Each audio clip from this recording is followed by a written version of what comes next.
ിയാലും ഇത്തിരി കണ്ണിനണിഞ്ഞാലും ഇതിനപ്പുറം സൗന്ദര്യം ഇല്ലാന്ന് സ്വയം തീരുമാനിച്ച് ജീവിച്ചില്ലെങ്കിൽ ജീവിക്കാൻ പറ്റൂല. വലിയ പാടാ. എത്ര കിട്ടിയാലും 4 വരെ പോകാൻ പറ്റും, അതിനപ്പുറത്തേക്ക് പോകാനും പറ്റില്ല. അല്ലെ? നിങ്ങൾ ആലോചിച്ച് നോക്കി. ഞാനിത് പറയുന്നത് ഏത് രീതിയിൽ ചിന്തിച്ചാലും സൗന്ദര്യത്തിന്റെ വിഷയത്തിൽ നമുക്ക് ഇത്തിരി ആർത്തി കൂടുതലാണ്. അതുകൊണ്ടാണ് നമ്മുടെ മനസ്സിലുള്ള ചിന്ത എപ്പോഴും ഇങ്ങനെയാണ്. എപ്പോഴും ഇങ്ങനെ ഫേസ്ബുക്ക് നോക്കി വെച്ചിട്ട് അല്ലേ, അവളെ ഇങ്ങനെ ഒന്ന് എവിടെയാണ് താമസിക്കുന്നത്, പെരുങ്കുളത്താണോ കുത്ത് ചോദ്യം.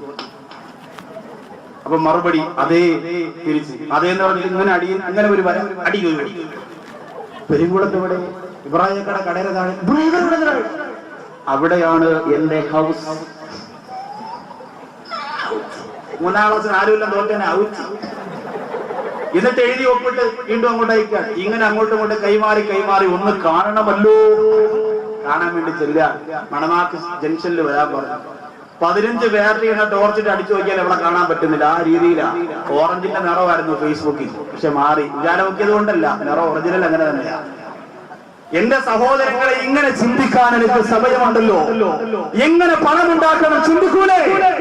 ഈ ഭാര്യമാർ നിങ്ങളെ ചിന്തിപ്പിക്കൂലേ? രാത്രി വന്ന് ഇങ്ങനെ കട്ടിക്കുമ്പോ പറയും, ഇങ്ങനെ പോയാ മതിയോ, ശൈല വീട് വെച്ചു, ജുനൈദ വീടിന്റെ തറക്കല്ലിട്ട്, സൈനവ കുറ്റി അടിച്ച്, നിങ്ങൾ മാത്രം ഇങ്ങനെ കറങ്ങിയെടുത്ത് നടന്നോളൂ, നമുക്ക് വീട് വെക്കണ്ടേ? അപ്പൊ അവനൊക്കെ ഇങ്ങനെ പറയും, നിങ്ങൾ എത്ര ദിവസം ഇങ്ങനെ ചെയ്താൽ അങ്ങനെ കിട്ടും, അത് ദുബായി പോയി വനയ്യാന്റെ ശമ്പളത്തിന് ജോലി ചെയ്ത് എങ്ങനെ കിട്ടും, അങ്ങനെ അതിനെക്കുറിച്ച് ചിന്തിക്കാനും നമുക്ക് സമയമുണ്ട്. വേണ്ടാന്നല്ല, അതൊക്കെ വേണം. ദീർഘവീക്ഷണം കുടുംബ ജീവിതത്തിൽ ആവശ്യമാണ്. സഹോദരിമാരങ്ങനെ ഒരു നിയന്ത്രണം വെക്കുന്നതിന് നല്ലതാണ്. അപ്പൊ അതൊക്കെ ചിന്തിക്കാൻ നമുക്ക് സമയമുണ്ട്. പക്ഷെ എന്തിന് നമുക്ക് നേരമില്ല? അൽ കയ്യിസു മൻ ദാന നഫ്സഹു. അല്ലാഹുവിന്റെ റസൂൽ പറയുന്നു, ഏറ്റവും വലിയ ബുദ്ധിമാൻ ആരെന്നറിയുമോ? ആഖിറത്തിൽ അല്ലാഹുവിന്റെ കോടതിയിലേക്ക് പോയാൽ എനിക്ക് എന്തുണ്ട് എന്ന് ചിന്തിക്കുന്നവനാണ്. അങ്ങനെ ചിന്തിക്കാൻ ഇന്നത്തെ രാത്രിയിൽ 1 മിനിറ്റ് നിങ്ങളൊന്ന് സമയം ചെലവഴിച്ച്, ഇന്ന് ഞാൻ മരണപ്പെട്ടു പോയാൽ നൗഷാദ് ബാപ്പി, ഞാൻ എങ്ങനെ ചിന്തിക്കുന്നു, ഞാൻ ഇന്നത്തെ രാത്രി മരണപ്പെട്ടു പോയാൽ അള്ളാഹുവിന്റെ തൗഫീഖ് ഉണ്ടെങ്കിൽ നാളെ ഈ സമയത്ത് പള്ളിപ്പറമ്പിൽ ഖബറിന്റെ അകത്തായിരിക്കും. എന്തുണ്ട് അള്ളാഹ് എന്ന് തീരുമാനിക്കാൻ കഴിയണം. അള്ളാഹുവിന്റെ അനുഗ്രഹം കൊണ്ട് നിങ്ങളോട് ഇങ്ങനെ വാള് പറയാനുള്ളത് കൊണ്ടെങ്കിലും ഓരോ ദിവസവും ഓരോ വിഷയങ്ങൾ ചർച്ച ചെയ്യുമ്പോ മനസ്സിലാ ചിന്ത കടന്നു വരാറുണ്ട്. ഇല്ലെങ്കിൽ നിങ്ങളെ പോലെ ഒരു ചെറുപ്പക്കാരനായി എന്റെ ചിന്തയും മരവിച്ചു പോകുമായിരുന്നു. നാളെ വേളയിൽ നരകത്തെ കുറിച്ച് പറയുമ്പോ അതിന്റെ ആയത്തുകൾ എഴുതി വെക്കുമ്പോ, അതിന്റെ ഹദീസുകൾ എഴുതി വെക്കുമ്പോ ഭയം എന്റെ മനസ്സിന്റെ അകത്തേക്ക് വരാറുണ്ട്. അതുകൊണ്ട് തന്നെ പലപ്പോഴും ഇൽമിന്റെ മജ്‌ലിസിൽ അറിയാതെ പൊട്ടിക്കിടന്നു പോകുന്നത് കൊണ്ടാണ് അള്ളാഹുവിന്റെ കോടതിയിൽ നരകത്തിലേക്ക് വലിച്ചെറിയപ്പെടുന്നത് ഏറ്റവും കൂടുതൽ സാധാരണക്കാരെയല്ല, പിന്നെ ആരെയാണ്? പെരുങ്കുളത്തുകാരെ. ഏറ്റവും കൂടുതൽ നരകത്തിൽ അല്ലാഹു വലിച്ചെറിയുന്നത് പ്രഭാഷകന്മാരെയാണ്. സാധാരണ ഉസ്താദുമാരെയല്ല, സാധാരണ ആലിമീങ്ങളെയല്ല, പ്രസംഗിച്ച് നടക്കുന്നവരെയാണ്. പ്രസംഗിക്കാൻ ഇഷ്ടപ്പെടുന്ന മുത്തഅല്ലിമീങ്ങളെ വേണ്ട. ഡിഗ്രി എടുത്തുകൊണ്ടിറങ്ങിയിട്ട് സ്റ്റേജിൽ പോയി പ്രസംഗിക്കണമെന്ന് ആഗ്രഹിക്കുന്ന ഉസ്താദുമാരെ വേണ്ട. കാരണം എന്തെന്നറിയോ? ഇത് വല്ലാതെ കഷ്ടപ്പാടുള്ള മേഖലയാണ്. നിങ്ങൾ വിചാരിക്കുന്ന പോലെ വിലപിടിപ്പുള്ള കാറിന്റെ അകത്ത് ചാരിയിരുന്നുകൊണ്ട് ചേച്ചി കൊണ്ട് സ്ലോബോസിൽ നടന്നു വന്ന് പ്രസംഗിച്ചിട്ട് പോകാ. ഒന്നും അറിയണ്ട, ഒന്നും ചിന്തിക്കണ്ട എന്ന് തീരുമാനിക്കല്ലേ. ദുനിയാവങ്ങോട്ട് കെടുത്തു പോയാൽ പിന്നെ ആഖിറത്തിന്റെ വിചാരണ ഖബറിന്റെ അകത്ത് തുടങ്ങിയാൽ ഇന്ന് പെരുങ്കുളത്ത് വന്ന ആയിരക്കണക്കിന് ജനങ്ങളിൽ ഏറ്റവും കൂടുതൽ അല്ലാഹു ചോദ്യം ചെയ്യപ്പെടുന്നത് എന്നെയായിരിക്കും. എന്തുകൊണ്ടെന്നറിയോ? എന്നെ 6 കൊല്ലം പഠിപ്പിച്ച ഉസ്താദിന് പ്രസംഗിക്കാൻ കഴിയില്ല. ഇതുപോലത്തെ വലിയ സദസ്സിൽ മണിക്കൂറുകളോളം നിന്ന് പ്രസംഗിക്കാൻ എന്റെ പ്രിയപ്പെട്ട ഗുരുനാഥന് കഴിയില്ല. അതുകൊണ്ട് തന്നെ എപ്പോഴും പറയാറുണ്ട്, പടച്ചോനെ മറക്കല്ലടാ, പടച്ചോനെ മറക്കല്ലേ. അല്ലാഹുവേ, ഞങ്ങൾ അഹങ്കാരികളാക്കല്ല റബ്ബേ. ആരോപണങ്ങളുടെ പലരും പറയും, എന്റെ പ്രിയപ്പെട്ട പെരുങ്കുളത്തുകാരെ വീണുപോകണ്ട. 1 മണിക്കൂറിന് 2 ലക്ഷമാ ഫ്ലൈറ്റിലെ പ്രസംഗിക്കാൻ പോകുള്ളൂ. അങ്ങനാണ് ഇങ്ങനാണ് പലരും ഫേസ്ബുക്കിലൂടെ നെറ്റിലൂടെ നിങ്ങൾ അറിയുന്നു. എന്റെ ചുറുചുറുക്കുള്ള ചെറുപ്പക്കാരോട് പറയുന്നു, എന്റെ സഹോദരാ, ഒരു രൂപ മതി മോനെ, ഒരൊറ്റ രൂപ മതിയടാ. നിങ്ങളുടെ സർട്ടിഫിക്കറ്റ് വേണ്ട, നിങ്ങളുടെ ബോർഡുകൾ വേണ്ട, നിങ്ങളുടെ പബ്ലിസിറ്റികൾ വേണ്ട, നിങ്ങളുടെ പ്രചരണങ്ങൾ വേണ്ട. എന്റെ പ്രിയപ്പെട്ട ചെറുപ്പക്കാരോ, ഒരു രൂപ മതി മോനെ, ഒരു രൂപ മതി. എപ്പോഴെങ്കിലും മരണപ്പെട്ടു പോയാൽ അല്ലാഹുവേ പടച്ചവനെ ഒരു ദുആ, പാവപ്പെട്ടവനായിരുന്നു നീ പുറത്തു കൊടുക്കണേ അല്ലാ എന്നൊരു ദുആ. എന്റെ പ്രിയപ്പെട്ട ഉപ്പ മരണപ്പെട്ടു പോയല്ലോ എന്റെ ഒരു പ്രാർത്ഥനയാണ് എന്റെ പ്രിയപ്പെട്ട ഉപ്പാക്ക് അല്ലാഹു കൊടുത്തിരിക്കുന്നത്. എത്രയോ ഉസ്താദുമാർ, എത്രയോ പണ്ഡിതന്മാർ, സുന്നത്ത് ജമാഅത്തിന്റെ കർമ്മധീരന്മാരായ സാരഥികൾ വന്ന് വീട്ടിന്റെ അകത്ത് വന്നിരുന്ന് പൊട്ടിക്കരഞ്ഞുകൊണ്ട് ദുആറുന്നല്ലോ. ഇന്നലെ എന്റെ പ്രിയപ്പെട്ട പെങ്ങൾ എന്റെ ഉപ്പായ സ്വപ്നം കണ്ടു. എന്നോട് വന്ന് പറയുന്ന ഞാൻ കണ്ടതെങ്ങനെ എന്നറിയോ? ഞങ്ങളുടെ പ്രിയപ്പെട്ട ഉപ്പയതാ വെള്ള വിരിച്ച് കിടക്കുകയാ, വെള്ള വസ്ത്രം ധരിച്ച് കിടക്കുകയാ, പുഞ്ചിരിച്ചുകൊണ്ട് കിടക്കുകയാ. ആയിരക്കണക്കിന് മുത്തലിമികള് ഉപ്പാടെ ചുറ്റുമിരുന്ന് കൊണ്ട് ഖുർആൻ ഓതിക്കൊണ്ടിരിക്കുകയാ. ഓതിന് തീർന്നിട്ടില്ല മുസ്ലിമേ, ഓതിന് തീർന്നിട്ടില്ല.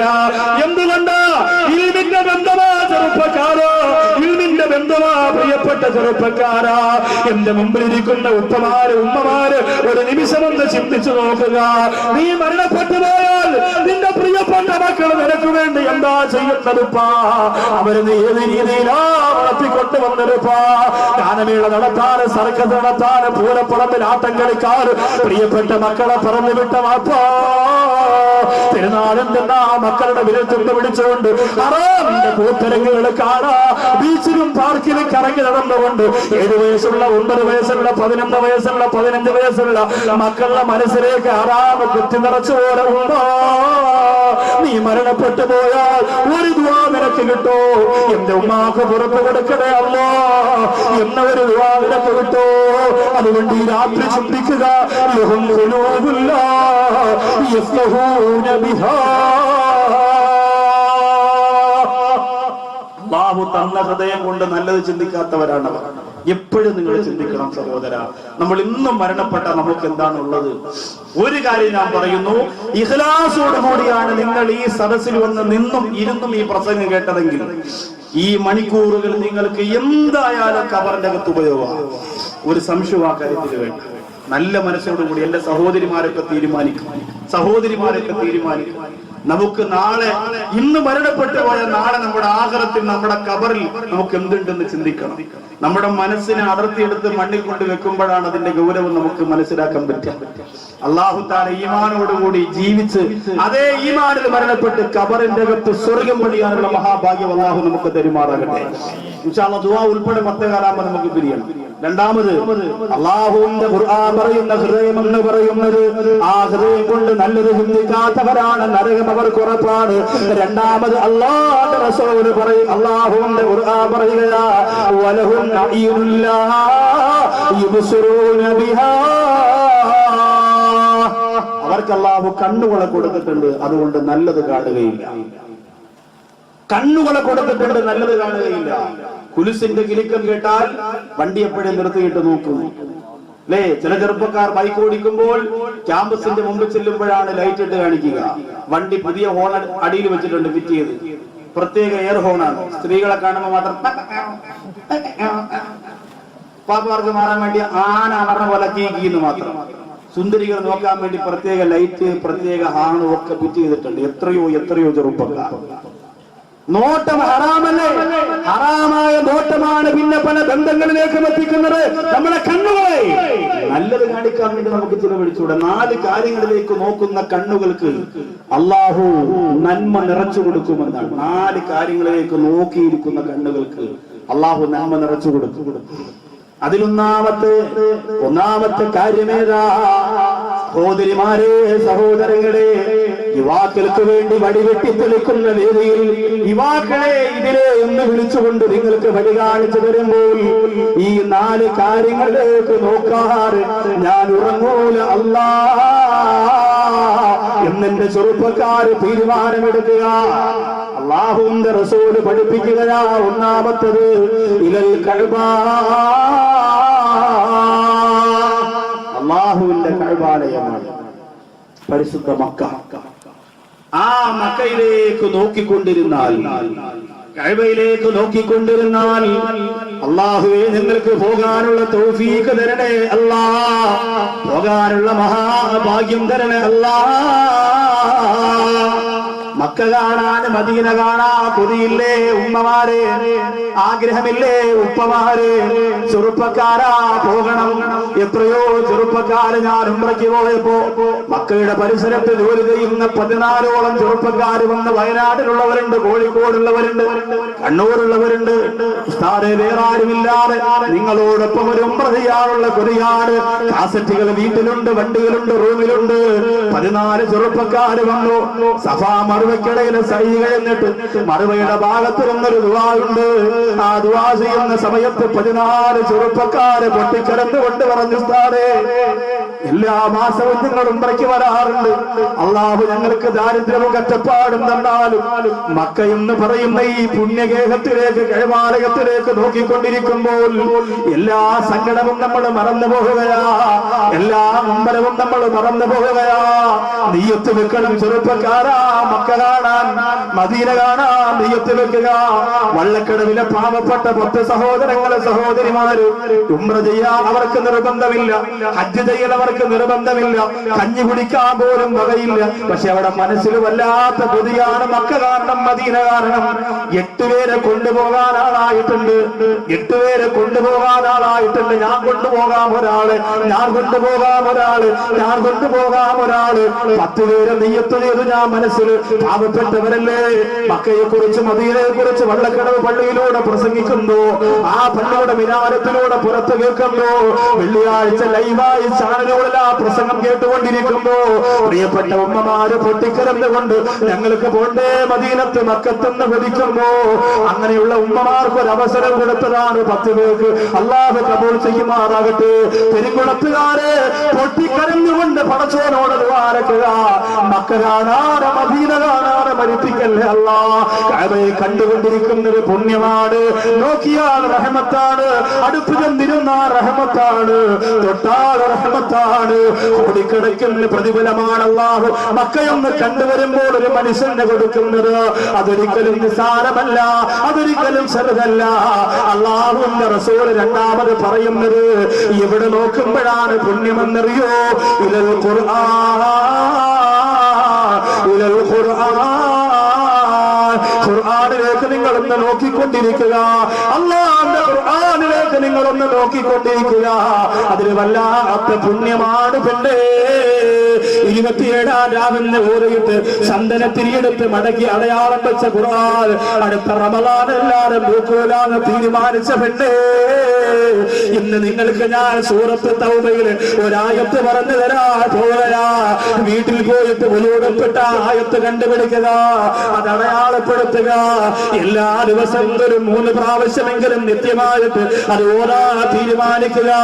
ബഹുമാനപ്പെട്ട ബുഖാരി ഇമാം റളിയല്ലാഹു അൻഹു എന്തേ മിണ്ടാതിരിക്കുന്നത്? അല്ലാഹുവിന്റെ ഖുർആൻ കഴിഞ്ഞാൽ ഏറ്റവും സ്വീകാര്യോഗ്യമായ കിതാബ് സഹീഹുൽ ബുഖാരി റളിയല്ലാഹു അൻഹു. ബുഖാരി ഇമാമിനെ പരിചയമില്ലേ? പെരുങ്കുളത്തുകാരെ പരിചയമില്ലേ?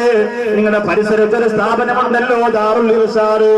ആ സ്ഥാപനം ഉദ്ഘാടനം ചെയ്ത മമ്മിക്കുട്ടി ഹസ്രത്തല്ലേ? ഇന്ന് ജീവിച്ചിരിക്കുന്ന സൂഫിയാക്കളിൽ വല്ലാത്ത മഹാനാണ്.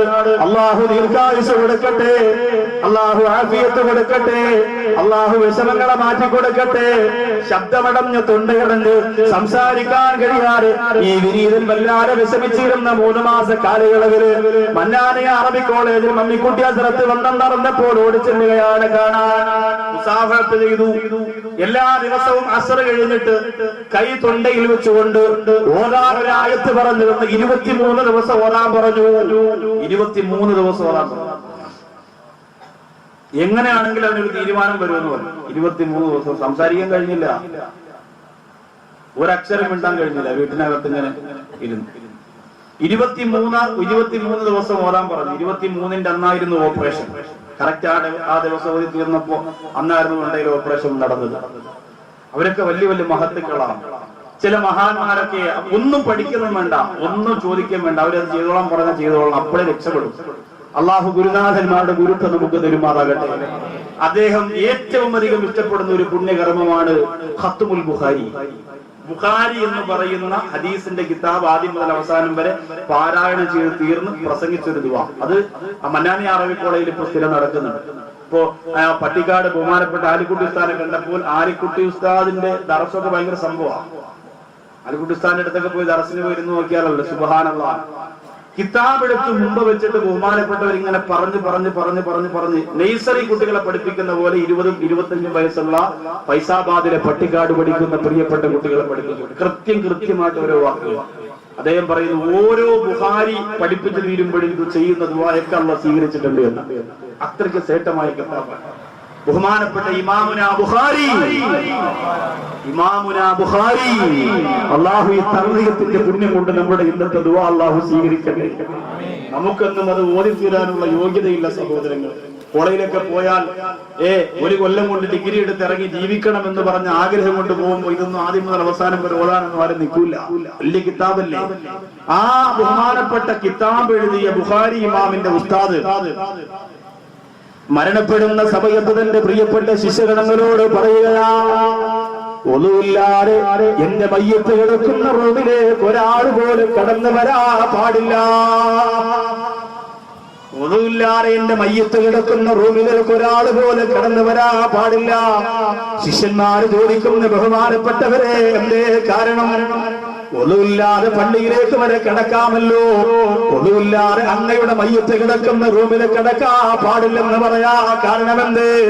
ബഹുമാനപ്പെട്ട ബുഖാരി ഇമാമിന്റെ ഉസ്താദ് അവരുകൾ പറഞ്ഞു കൊടുക്കുകയാ, ഈ റൂമിന്റെ അകത്ത് ഇരുന്നു കൊണ്ട് 25,000 പ്രാവശ്യം ഞാൻ അല്ലാഹുവിന്റെ ഖുർആൻ ഓതി തീർത്തിട്ടുണ്ട് കേട്ടോ. ഈ റൂമിന്റെ അകത്തിരുന്നു കൊണ്ട് 25,000 പ്രാവശ്യം അല്ലാഹുവിന്റെ പരിശുദ്ധ ഖുർആൻ ഓതി തീർത്തിട്ടുണ്ടത്രേ. അല്ലാഹുവേ, ഒരു പ്രാവശ്യം പോലും ഖത്തമോദാത്തവർ ഇവിടെയുണ്ട് റബ്ബേ. ഒരു പ്രാവശ്യം പോലും ഒന്ന് ഓതി തീർക്കാത്തവർ ഇവിടെയുണ്ട് റബ്ബേ. ഖുർആൻ ഇറങ്ങിയ പരിശുദ്ധ റമദാൻ മാസത്തിൽ ഓതി തീർക്കാൻ കഴിയാത്ത ഒരുപാട് പേരുണ്ട് പടച്ചവരെ. ബഹുമാനപ്പെട്ട പാണക്കാട് അബ്ബാസ് അലി ശിഹാബ് തങ്ങളുടെ പൊന്നുമകൻ 8 മാസം കൊണ്ട് ഹാഫിളായി. അല്ലാഹുവേ, ആ പുണ്യം നീ നിലനിർത്തി കൊടുക്കണേ തമ്പുരാനെ, നിലനിർത്തി കൊടുക്കണേ തമ്പുരാനെ.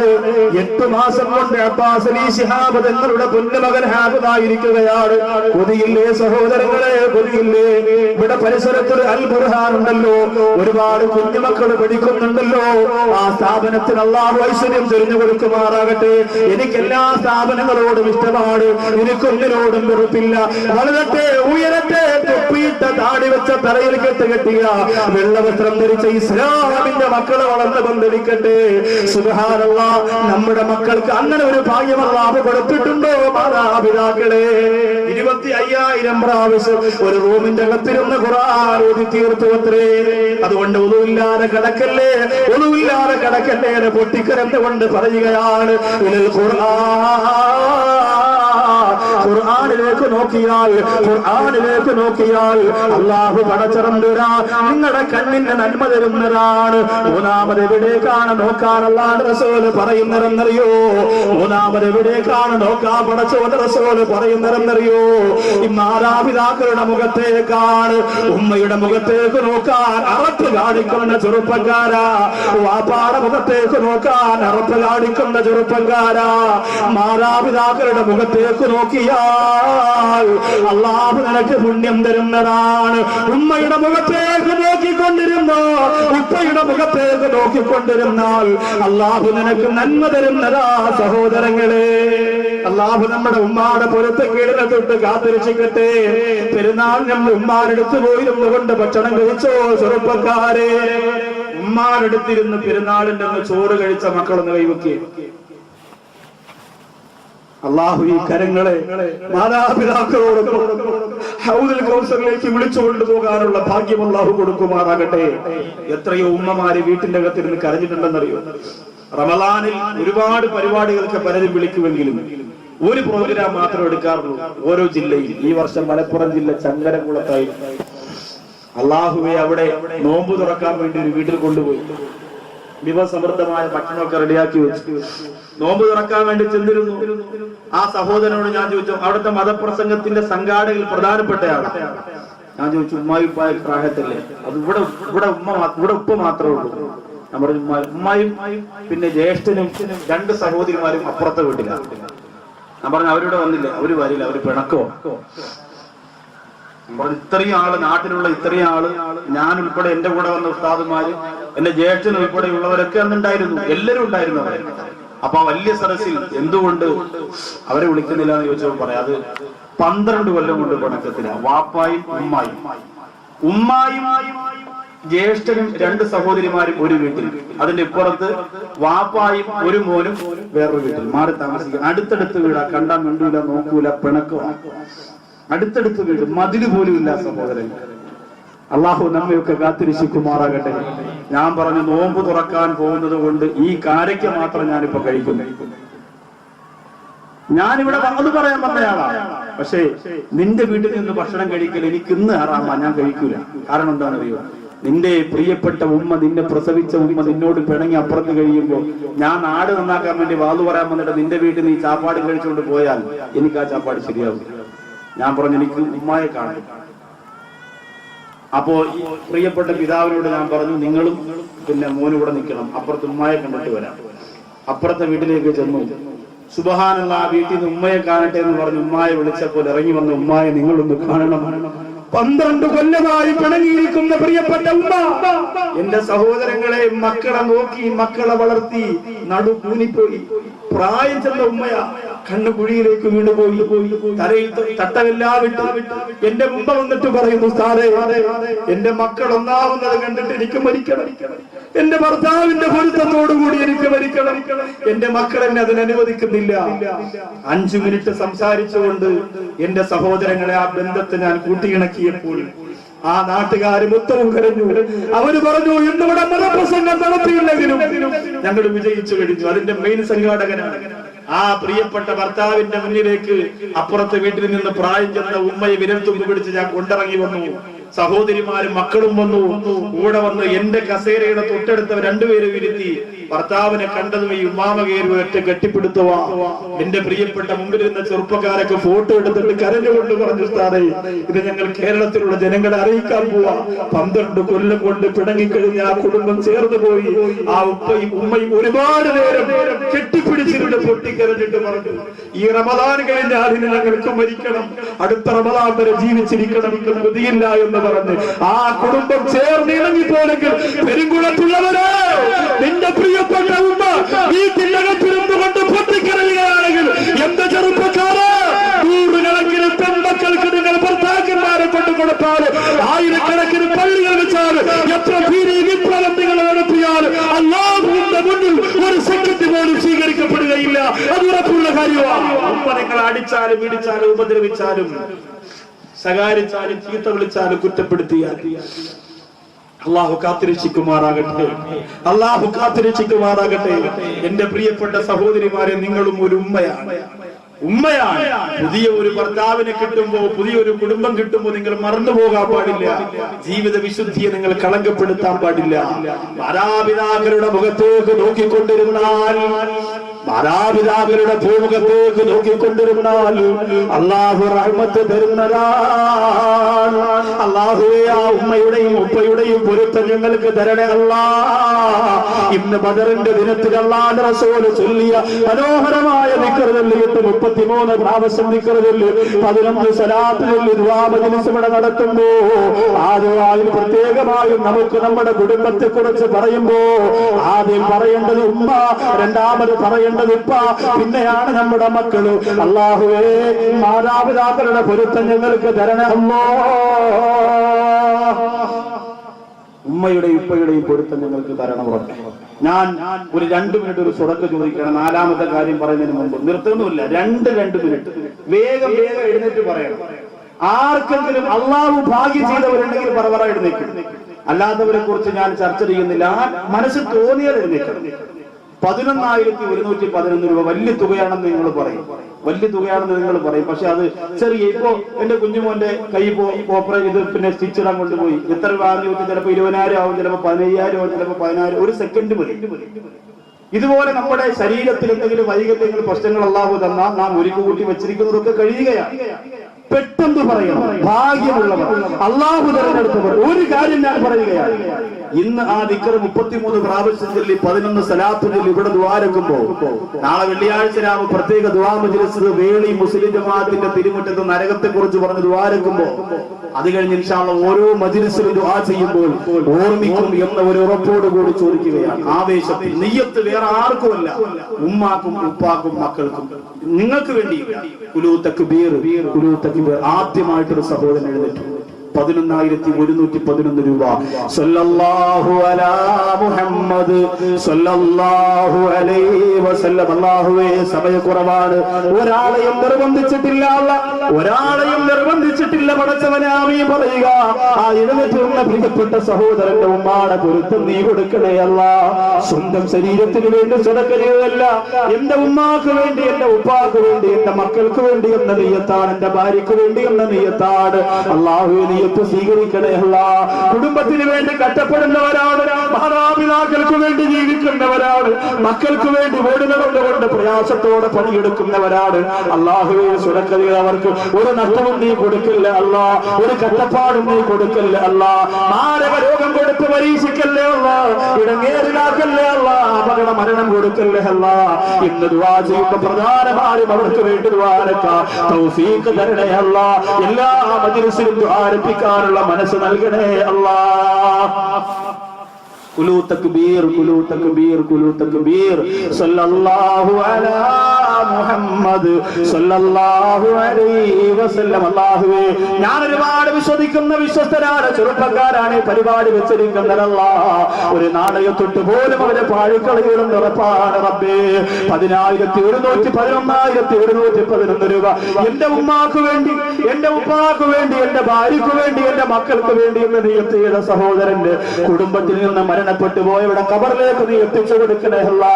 അദാബ് കൊടുക്കല്ലേ അല്ലാ, ഖബറിഞ്ഞിരിക്കല്ലേ അല്ലാ, ഖബർ ഇടുക്കമാക്കല്ലേ അല്ലാ. ഒരു നഷ്ടവും ഒരു പ്രയാസവും നീ ആ കുടുംബത്തിന് കൊടുക്കല്ലേ അല്ലാ. അവരെ എല്ലാ നൊമ്പരങ്ങളും നീ മാറ്റി കൊടുക്കുക അല്ലാ. എല്ലാ സങ്കടങ്ങളും നീ നീക്കി കൊടുക്കണേ അല്ലാ.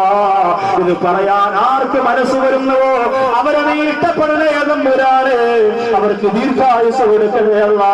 അവരെ സാമ്പത്തിക പരാധീനതകളൊക്കെ പരിഹരിച്ചു കൊടുക്കണേ അല്ലാ. രണ്ടുപേരെ ആരെയും നിർബന്ധിക്കുന്ന തോന്നിയാൽ പറയാം. പേരെന്താ?